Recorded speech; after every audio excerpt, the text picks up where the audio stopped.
pemirsa Khilafah News yang dirahmati Allah, alhamdulillah kita berjumpa kembali dengan program keren kita yakni kabar. Kita akan membahas tema-tema terkini dengan narasumber yang terpercaya, tentunya dari sudut pandang. Inilah kabar petang selengkapnya.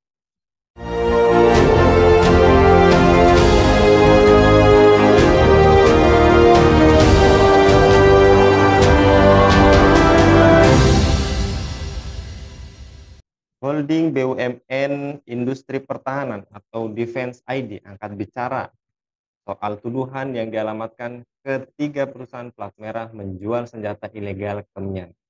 Defense ID menegaskan pihaknya tidak pernah melakukan ekspor produk industri pertahanan ke Myanmar sejak 1 Februari 2020.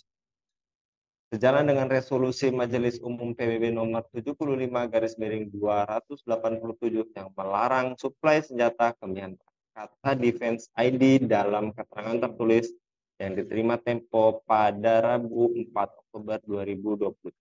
Defense ID lewat PT Land Industri atau Persero sebagai induk holding serta beranggotakan PT Dahana, PT Pindad, PT Dirgantara Indonesia, dan PT PAL Indonesia mendukung penuh resolusi PBB dalam upaya menghentikan kekerasan di Myanmar. Betulkah BUMN RI pasok senjata ke Myanmar? Perlukah sanksi terhadap junta Myanmar? Bagaimana posisi Indonesia sendiri terhadap rezim Myanmar? Untuk membahasnya kami terhubung dengan pengamat hubungan internasional Bung Budi Mulyana. Kita sapa terlebih dahulu. Assalamualaikum warahmatullahi wabarakatuh, Bung Budi. Waalaikumsalam warahmatullahi wabarakatuh. Gimana kabarnya, Bung Budi? Alhamdulillah, insyaallah sehat. Alhamdulillah. Baik, Bung, kita lagi-lagi membahas terkait yang dikatakan diduga PT BUMN ini mensuplai senjata ilegal. Dan beberapa organisasi HAM Selasa 3 Oktober mendesak Indonesia agar menyelidiki dugaan penjualan senjata ilegal oleh BUMN ke Myanmar. Indonesia sendiri telah berusaha mendorong rekonsiliasi di Myanmar sejak kudeta militer 2021. Berbagai organisasi mengajukan pengaduan ke Komnas HAM dan pada hari Senin yang menuduh bahwa 3 produsen senjata milik negara telah menjual ke negara Myanmar. Bagaimana tanggapan Anda, Bung Budi, terkait kabar tersebut? Mengapa isu tersebut mencuat? Ya, memang persoalan pelanggaran HAM di Myanmar ya, terutama setelah rezim militer mengkudeta pemerintahan yang dianggap demokratis di Myanmar itu terjadi pada tahun 2021. Ini kan menjadi salah satu isu yang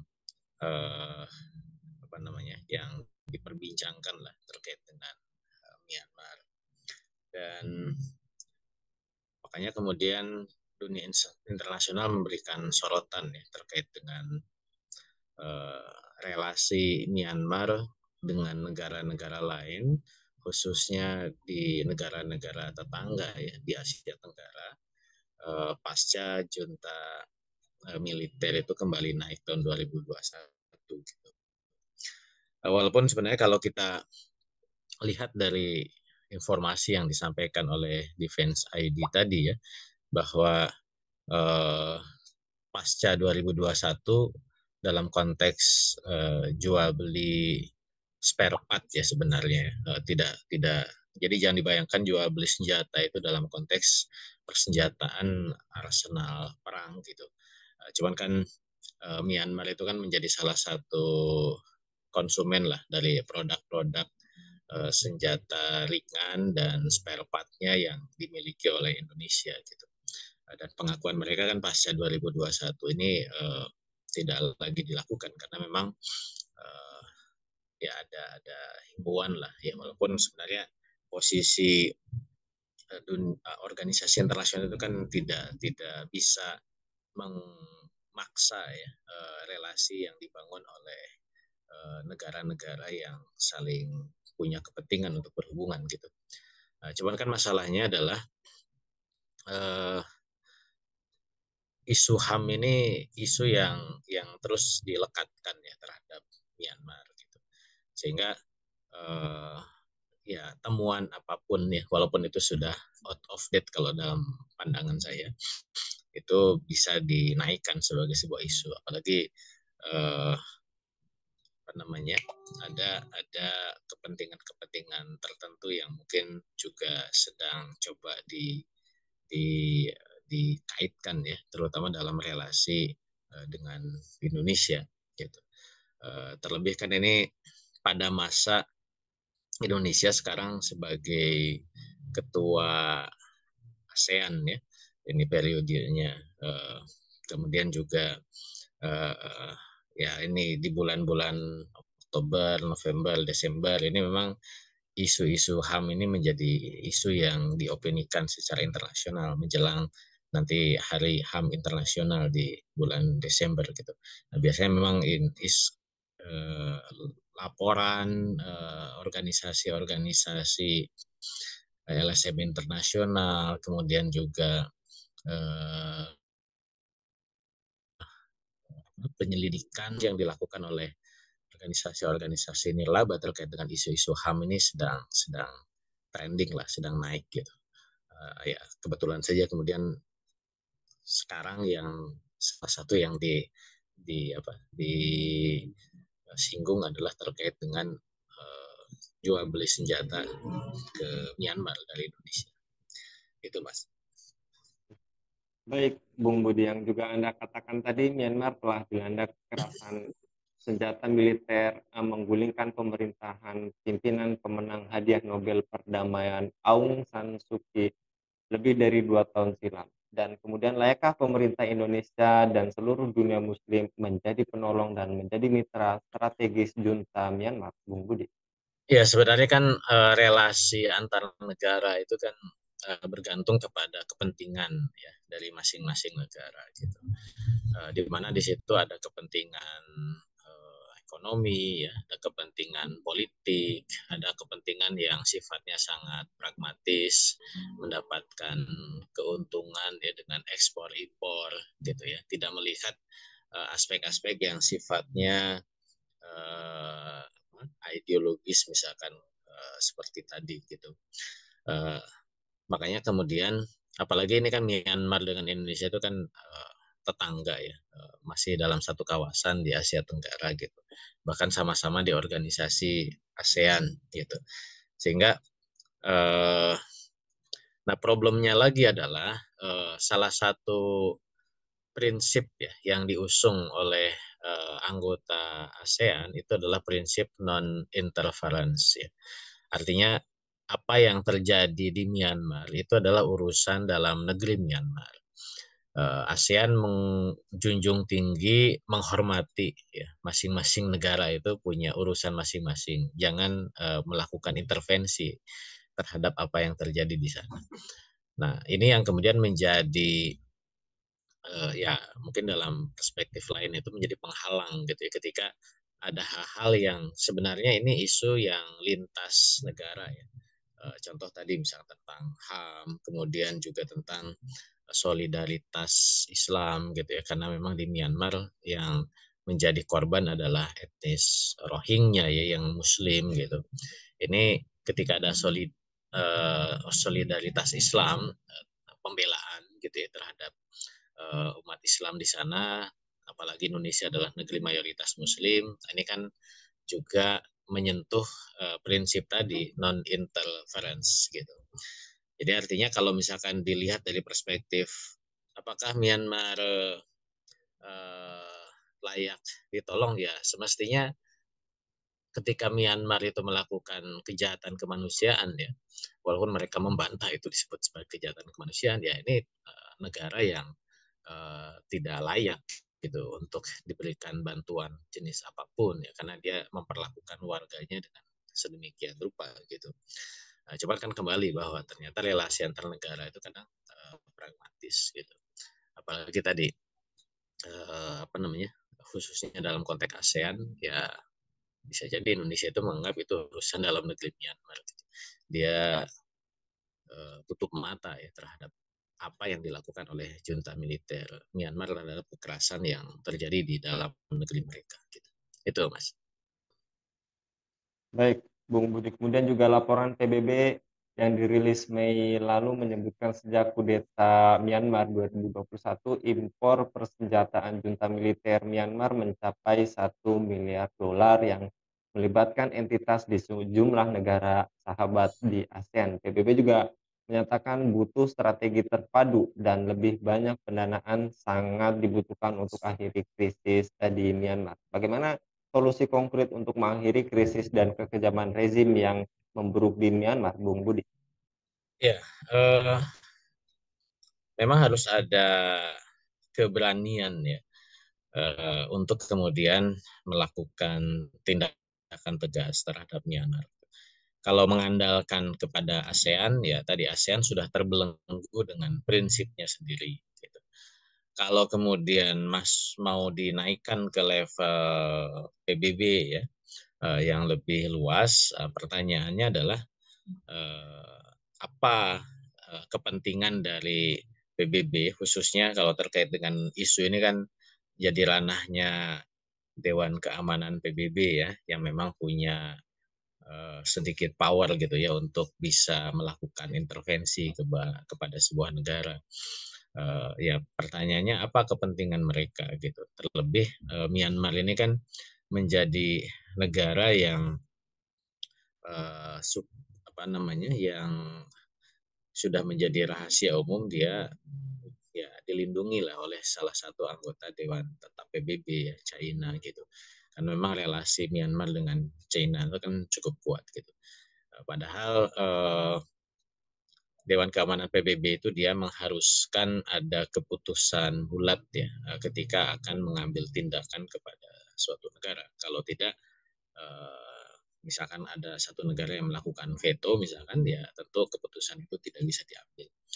Nah, jadi kan pertanyaannya balik ke sana gitu. Seberapa kuat keinginan organisasi internasional ya untuk kemudian melakukan tindakan terhadap Myanmar. ASEAN tidak bisa diharapkan. Pasti ASEAN itu hanya akan melakukan pendekatan-pendekatan yang sifatnya diplomatis dan soft ya, yang lembut saja, karena dengan prinsip saling menghormati apa namanya urusan dalam negeri. Di level lebih luas, misalkan PBB, pertanyaannya tadi, ada nggak dorongan yang kuat PBB untuk melakukan tindakan yang lebih tegas gitu. Dan ya itulah realitas apa namanya relasi internasional saat ini gitu. Makanya memang ini menjadi persoalan yang lebih mendasar dan sistemik ya.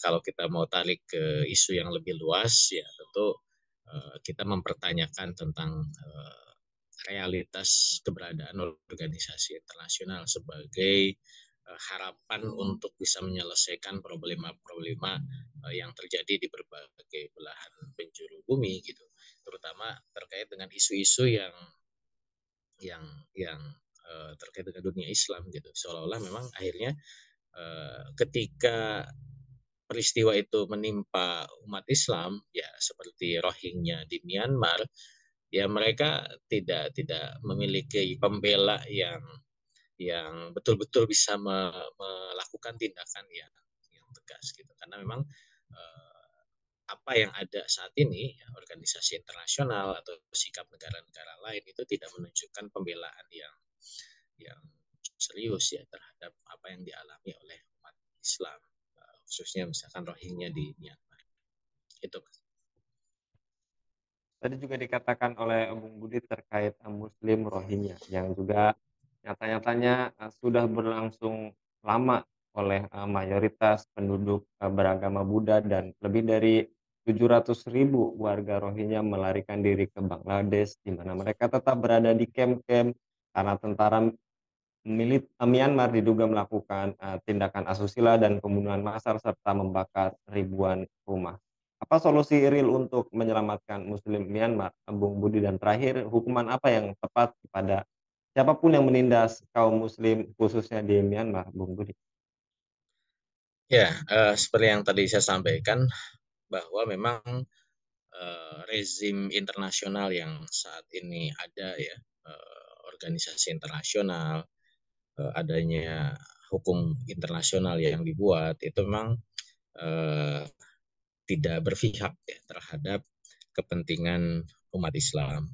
Termasuk di dalamnya adalah umat Muslim Rohingya yang mengalami tindakan yang luar biasa ya, kejam dari rezim junta militer Myanmar gitu. Dan ini adalah buah dari ya kalau kita mau telusuri ya lebih mendasar lagi, buah dari proses dulu kolonialisme Barat di dunia Islam. Kita kan akhirnya bisa memahami ya kalau memang kita dalami kenapa misalkan ini kan sama-sama dulu jajahan Inggris ya, mulai dari India, Bangladesh, kemudian di situ ada Rohingya sampai ke Myanmar. Itu dulu adalah British India ya, ketika mereka dulunya awalnya sebagian ada dunia Islam, di situ ada Hindu, ada Buddha, ketika sama-sama dijajah Inggris, dan ketika Inggris meninggalkan wilayah itu tuh meninggalkan apa namanya bom waktu ya, dengan konsep pembagian negara-negara yang tidak sesuai dengan realitas demografi setempat gitu. Kan menjadi pertanyaan kenapa kok Myanmar itu juga mencakup Rohingya yang Muslim gitu. Semestinya kan yang Muslim itu masuk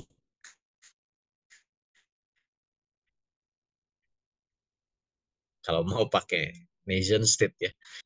Rohingya itu ya harusnya masuknya ke dunia Islam ya, mungkin bisa gabung dengan Bangladesh gitu ya, menjadi satu negara di situ.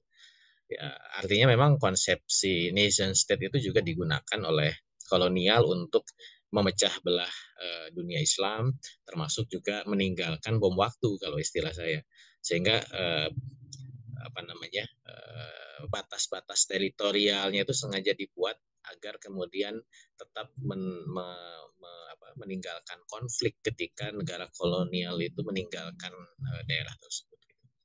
Dan itu sudah menjadi catatan ya dari buruknya nation state gitu. Patani di Thailand harusnya itu masuk ke Malaysia misalkan ya. Kemudian Kashmir yang harusnya ke Pakistan dimasukkan ke India gitu ya. Kemudian Kurdi itu dipecah, ada yang masuk Turki, ada yang masuk ke Irak, ada yang masuk ke Suriah gitu. Padahal mereka bisa menjadi negara bangsa sendiri kalau mau konsisten dengan nation state gitu. Tapi faktanya memang ini adalah menjadi alat negara kolonial untuk memecah belah dunia Islam dan juga meninggalkan bom waktu konflik ketika negara kolonial itu meninggalkan daerah tersebut. Akhirnya ketika penjajah itu pergi, tetap negara bekas jajahannya itu dilanda konflik dan mereka menjadi tetap lemah dan bergantung kepada negara bekas penjajahnya gitu. Nah, termasuk juga di Myanmar gitu. Makanya kemudian ya problemnya itu adalah problem yang sangat mendasar. Terlebih ketika muncul rezim internasional, munculnya organisasi, munculnya hukum internasional, itu pun juga tidak dibuat dalam kerangka ya membela kepentingan dunia Islam. Karena kalau kita tahu ya juga kalau kita baca sejarah ya, tentu kemunculan rezim internasional ini, hukum internasional dan lainnya, itu adalah juga demi melanggengkan kepentingan negara-negara Barat ya, terutama di dunia Islam. Makanya kemudian kalau tadi pertanyaannya apa sih yang harus bisa dilakukan terhadap apa yang dialami oleh saudara kita di Myanmar, memang ada dua. Pertama, kalau solusi pragmatisnya ya terus harus didorong ya, karena bagaimanapun mereka saudara kita ya selemah-lemahnya ASEAN, kebetulan Indonesia jadi ketua ASEAN, harusnya bisa didorong Indonesia itu bisa lebih serius gitu ya, memperhatikan kaum muslimin di Rohingya gitu, harus dibuat menjadi salah satu fokus agenda untuk betul-betul bisa menyelesaikan. Walaupun memang secara sistemik ini apa ya seperti punduk merindukan bulan, susah gitu ya, karena memang secara mendasar tidak dibuat untuk itu. Makanya kemudian solusi pragmatis itu tidak akan bisa menyelesaikan masalah, hanya bergantung kepada niat kuat ya dari ya kebetulan Indonesia jadi ketua ASEAN. Kalau berharap ke PBB juga ya ada sih perhatian, cuman kan bukan itu yang kemudian kita harapkan, karena memang tidak menyelesaikan sudah bertahun-tahun gitu. Makanya yang kedua memang harus didorong solusi yang lebih ideologis gitu. Artinya umat Islam harus juga disadarkan bahwa memang rezim internasional itu rezim yang tidak berpihak ya kepada kepentingan Islam. Dan secara fakta bahwa rezim internasional itu ditentukan oleh negara-negara yang berpengaruh ya, negara adidaya gitu. Makanya kemudian ini menjadi penting agar umat Islam itu memiliki negara yang punya leverage politik di level global, uh, punya uh, pengaruh ya di dunia internasional gitu. Tanpa ada negeri Muslim yang main di level global, maka tidak ada negara yang bisa membela kepentingan umat Islam. Gitu. Nah ini yang kemudian menjadi PR besar gitu. Karena saat ini dunia Islam, negeri-negeri Muslim yang ada itu leverage politiknya itu di di bawah dominasi dari negara-negara lain ya, terutama Amerika Serikat yang sekarang menjadi negara adidaya gitu. Jadi memang PR-nya di situ. Karena dengan menjadikan negeri Muslim itu di level global pengaruh, dengan begitu dia akan bisa turut bermain di kancah global. Dia akan juga turut berpengaruh atau memberikan pengaruh dalam rezim internasional, membuat tatanan-tatanan internasional, hukum internasional, organisasi internasional yang betul-betul bisa membela umat Islam. Tidak seperti kondisi saat ini. Itu kalau solusi ideologisnya, Mas. Wallahu a'lam. Baik, jazakallah Bung Budi Mulyana untuk kesempatannya pada kabar petang kali ini. Mudah-mudahan Bung Budi Mulyana senantiasa dilindungi oleh Allah SWT dalam setiap aktivitasnya. Juga para pemirsa setia pada Khilafat Channel News, Ya, jadi mudah-mudahan kita juga sama-sama berdoa bukan hanya langkah secara pragmatis, tapi tadi mudah-mudahan kekerasan di Rohingya khususnya Muslim di sana bisa terselesaikan dengan solusi ideologis. Kita akhiri pada kabar petang kali ini. Saya Anggi Suaradi undur diri. Assalamualaikum warahmatullahi wabarakatuh.